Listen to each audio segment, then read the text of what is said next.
Hi friends, this is Praveen. Welcome back to my YouTube channel Edify Let's Learn Together. So recently I'm reading a book called How to Talk to Anyone by Light Loudness. So this book has 9 chapters. It explains how to add tips and tricks to increase our conversation with strangers or with our team members and everyone. So the first chapter is to kind of make a better presentation in the first time.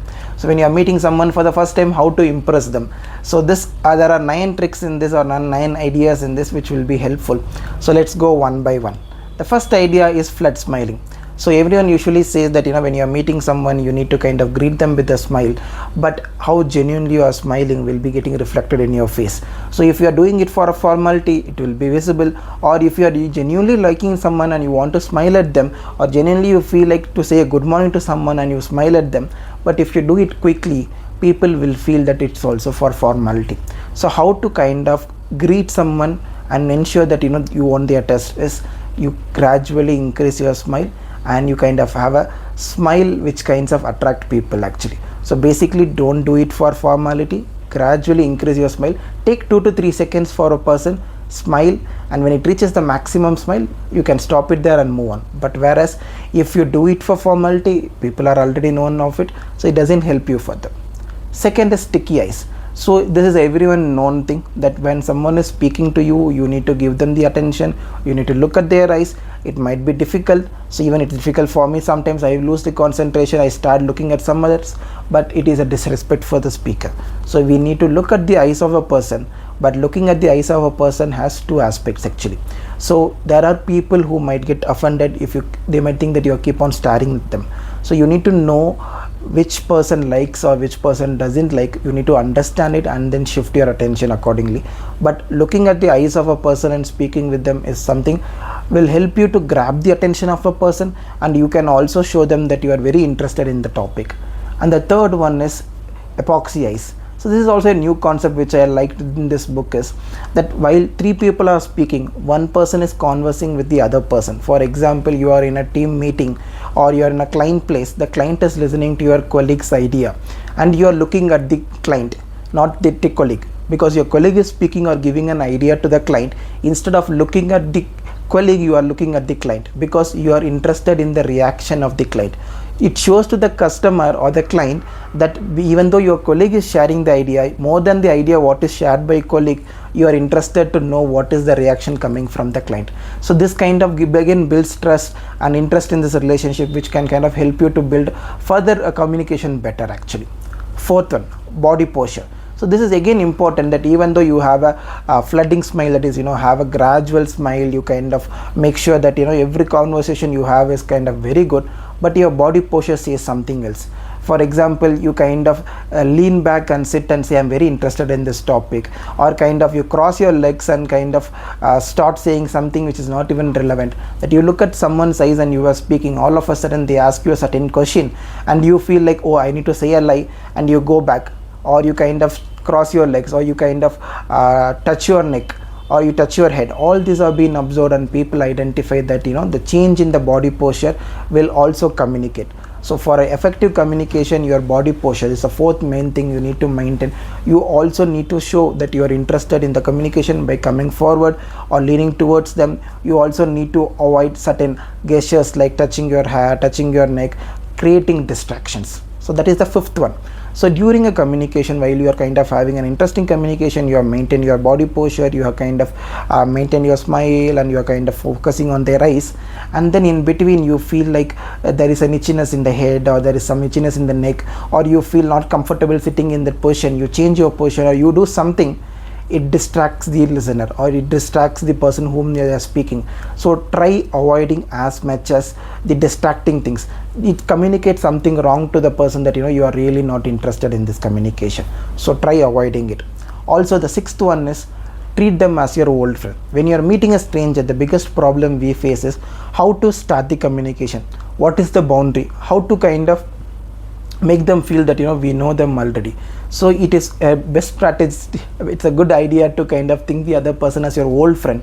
So they have kind of not in touch with you for a long time, so you start genuinely asking them, hi, how are you, it's been a long time, how things are going on. So if you treat the other person as your old friend, the amount of comfort you get in sharing things or initiating a conversation becomes easy. So now we have seen 6 major things: flooding smile, sticky eyes, poxy eyes, and followed by body posture, followed by avoiding the distracting things, and kind of also making sure that you have treat them as your old friend. Now coming to the last 3 things which are very important. So understanding the situation and reacting to it. So the book has a famous story that a horse does mathematical calculations. So basically, if you ask the horse what is 4 plus 5, irrespective of any other questions or any other patterns, it is able to answer. After some time it was able to answer subtraction also, and after some time it was able to answer division also. People are very surprised and they were kind of a little confused also, how come a horse could do this. Later on, the researchers, they found that the horse was listening to the cheers of people. So how it happens is, if the answer is 9, the horse will be tapping the feet 9 times. So it taps each time, wait for the cheer of the audience. If the audience are not cheering, it will again tap. When the 9th time comes, after it taps, audience will start cheering and it thinks that it is the right answer and it stops. That's how the horse trainer has done. Same way, if an horse could do this, we should also understand what interests people, how they are getting excited or they are not interested in this topic, and kind of stop it at the right time or continue this topic based on the reaction of people. Next important is visualization. Before even starting a conversation with someone, or even before even presenting, even before I started this video, I visualized how I'm going to present this video, what are the various examples I'm going to give. Each time, where are the places I should kind of increase my tone, where are the places I should kind of be neutral. So I have practiced this entire video and I'm presenting it to you. Same way, if you are also able to practice the entire presentation or the discussion you're going to have, maybe it can be an appraisal discussion, or it can be a project idea you're going to pitch, or it can be any important discussion in your life. If you're able to visualize that how are you going to present, your body posture, your tone, your communication skills, everything will be aligned and you will be able to do a better presentation. Last important one is that if you are going to meet someone or you're going to greet someone for the first time, or even can be a friend, genuinely kind of greet them. How it happens: you look at the person, face them in eyes, be straightforward, like face them straight, kind of have a smile, kind of ask them genuine questions. Because sometimes what happens is, if you kind of, your feet are away from the person, if you're not looking at the person, and if you greet them, you might feel like you have greeted them warmly, but it doesn't convey the same. These are the 9 things if you do while you are meeting a new person, it can be your old friend, you will be able to initiate communications, speak better, and grab the attention of people.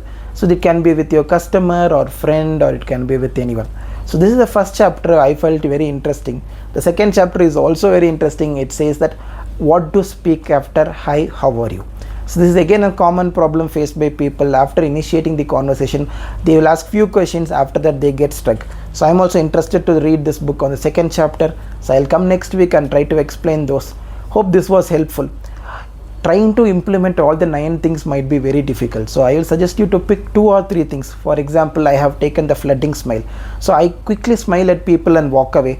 Going forward, I will be taking 2 to 3 seconds to smile at people, greet them, and move away. Same way, looking at eyes of people and speaking is something I do, but I find it difficult sometimes, so I'm going to practice it. So these are the 2 things which I have taken from the chapter 1 to be implemented. I will be following and monitoring for next 2 weeks how good I am able to do. So you too can take it as a challenge, monitor yourself for 2 weeks and see how is the progress. This will definitely help you to improve your communication, and people will be able to see results. Hope this video was helpful. You can share it to people who want to make a first impression better. Thanks, and please don't forget to subscribe.